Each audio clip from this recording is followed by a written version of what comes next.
3 décennies que ces terribles événements se sont déroulés et cela reste toujours un tabou en Chine. On n'en parle pas?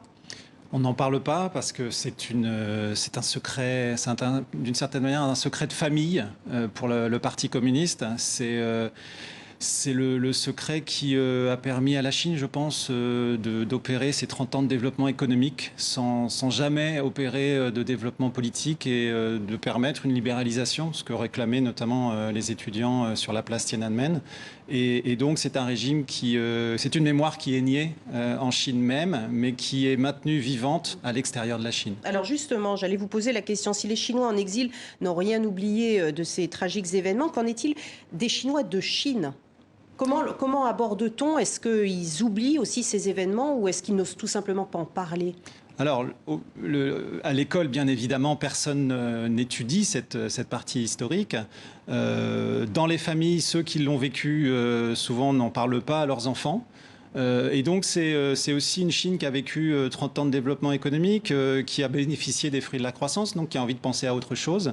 Et ceux qui essayent de maintenir vivante cette mémoire en Chine même, et en particulier depuis l'avènement au pouvoir de Xi Jinping en 2012, sont impitoyablement réprimés.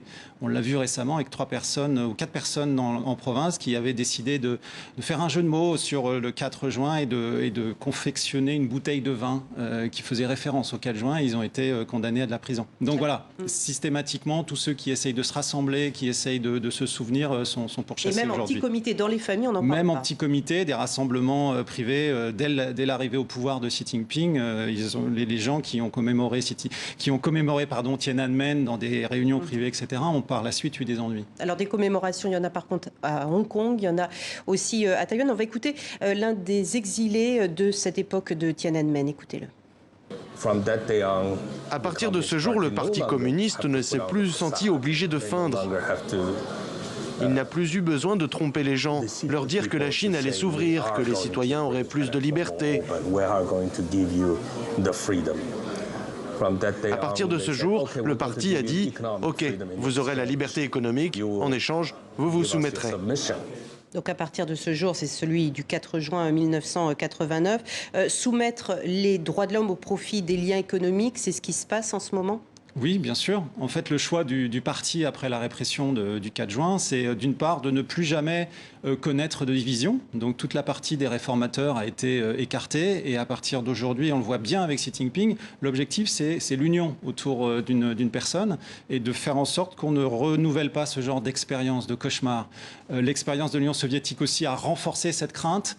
Et donc aujourd'hui, on est face à un régime néo-autoritaire qui est né d'une certaine manière de Tiananmen de 1989. Alors est-ce que, vous le disiez, la répression s'est intensifiée encore depuis l'arrivée de Xi Jinping.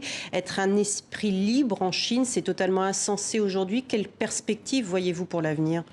C'est difficile, en tant que spécialiste de la Chine, de répondre à ce genre de questions et de faire des prédictions qui sont toujours démenties par les faits. Mais ce qu'on peut voir aujourd'hui, c'est un régime néo-autoritaire, une dictature technologique et la volonté de Xi Jinping de complètement contrôler, vous parliez d'esprit libre, de complètement contrôler la bataille des idées à une époque, surtout à un moment, il faut voir la différence avec il y a 30 ans, à une époque aujourd'hui où les démocraties libérales sont elles-mêmes fracturées, divisées et n'ont plus la force d'attraction qu'elles pouvaient avoir en 1989. Donc justement, dans ce contexte-là, des événements comme Tiananmen ne pourraient pas survenir à nouveau ? Aujourd'hui, non. Aujourd'hui, le parti tient fermement la situation avec un appareil autoritaire, un appareil de sécurité extrêmement puissant. On le voit notamment dans la région du Xinjiang où près d'1 million de Ouïghours sont internés dans des camps. Il est extrêmement difficile aujourd'hui d'avoir un espace de société civile libre en Chine et c'est particulièrement vrai depuis l'arrivée au pouvoir de Xi Jinping. Merci beaucoup François Bougon d'avoir été avec nous dans ce journal.